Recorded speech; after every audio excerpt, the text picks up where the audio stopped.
नमस्कार सखा आज पुणी है देखा आम देखा देखी भितर आउट कथा देखा जे बृहस्पति जो वृष राशि को कृत्तिका नक्षत्र को तृतीय नक्षत्र गति कले से काहाकू किभली कुफल देवे काली आलोचना करथिले सुफल देवे जीवे द्वितीय धन धान्य भोगी सुतार्थ लाभ न पंचकेशु जामित्र संस्थे विपुलाच लक्ष्मी एकादशे सर्वसुखं ददाति। आज विपरीत माने बृहस्पति कौन अशुभ फल देवे क्या देवे जे जन्म रासौ सुराचार्य सुर बोले देवता आचार्य बोले गुरु सुर आचार्य बोले बृहस्पति जन्म रासौ जन्म हेले जन्म राशि रे बृहस्पति रहिले अर्थात जो राशि की से गमन करती ताहाकू जन्म राशि कह जाए। बृहस्पति वृष गले तेणु बृहस्पति वृष है जन्म राशि। जितेबले राजा रामचंद्र सिंहासन अयोध्या सिंहासन बसवा कथा से समय रे बृहस्पति चलन होता एवं कर्कट को तेणु राजपद चलीगला वनपद मिलला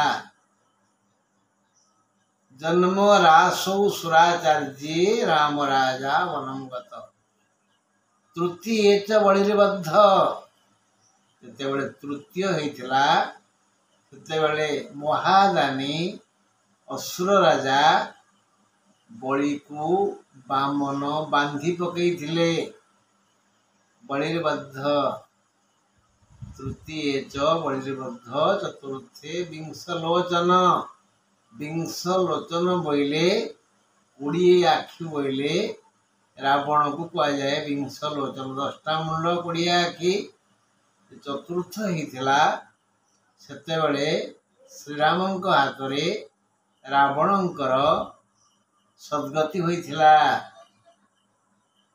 द्वादशे सगर राजा बृहस्पति द्वादश हेले कौन हुए जेबे होता सगर राजा कपिल मुनि अभिशाप ध्वंस हो जाते एवं भगीरथ तांकु पुनर्जीवन दे मुक्ति देथिले। द्वादशे सगर राजा आउ अष्टमे द्वादशे सगर राजा दशमे मधुकैटभे दशम है बेले भगवान विष्णु मधु आउ कैटभ मधु आउ कैटभ तांकर दशम वर्ष होता बेले श्री विष्णु तांको विनाश करथिले।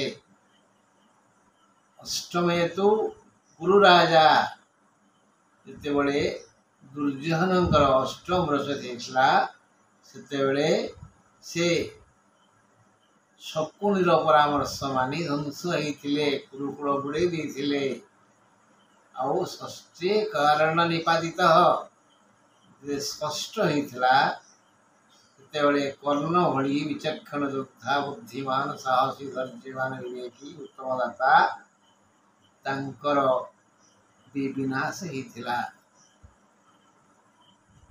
ये गला श्लोक कथा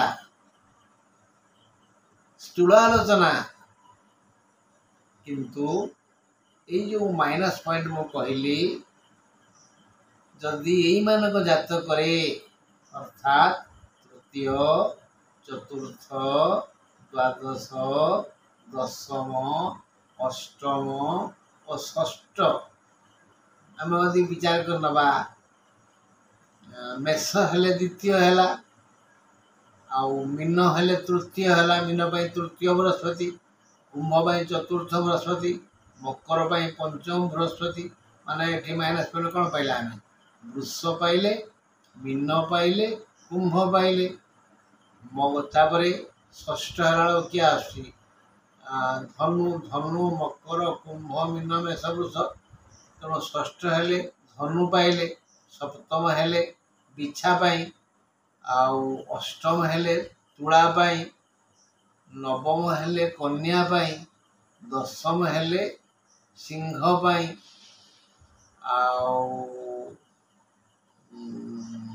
एकादश हेले कर्कट पाई, द्वादश हेले मिथुन पाई। तेणु ये जो मान को माइनस पॉइंट कहले तृतीय, चतुर्थ, दशम, द्वादश, षष्ठ, अष्टम एमान जातक जदि स्थिर भाव बृहस्पति कर्कट थांती, मेषरे थांती, धनुरे थांती, मीनरे थांती, आउ बिछारे थांती, मेषरे थांती, सिंहरे थांती, ताहले से केबे भी कुफल देबे नहीं। तेणु एमाने हतोत्साहित रहबा कथा। जातक ग्रह मानक स्थिति की नहीं ये बृहस्पति भल फल देवे। और मुख्यतः जो महादशार जो अंतर्दशा चली से अंतर्दशा ही मुख्य, माने सी है डंगा एवं सी है कर्णधार।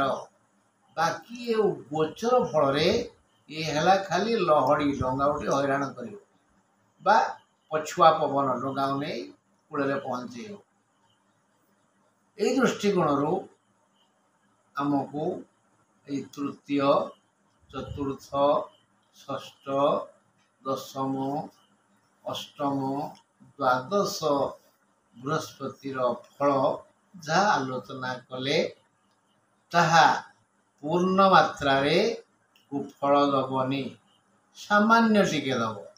काली जमती आलोचना करथिले जे जो द्वितीय, पंचम, सप्तम, एकादश ये जो नवम ये बृहस्पति शुभ फल देले भी किछि मध्य अशुभ फल दब। से भली एमानकठु किछि शुभ फल मिलिबो। ए विषय पुंखानुपुंख आलोचना को नक्षत्र क्यों फल पाइब, अश्विनी कौन पाइब, एक नंबर नक्षत्र अश्विन, द्विजा, कृतिका ये तीन नक्षत्र कौन पाइबे मेष राशि अछंती।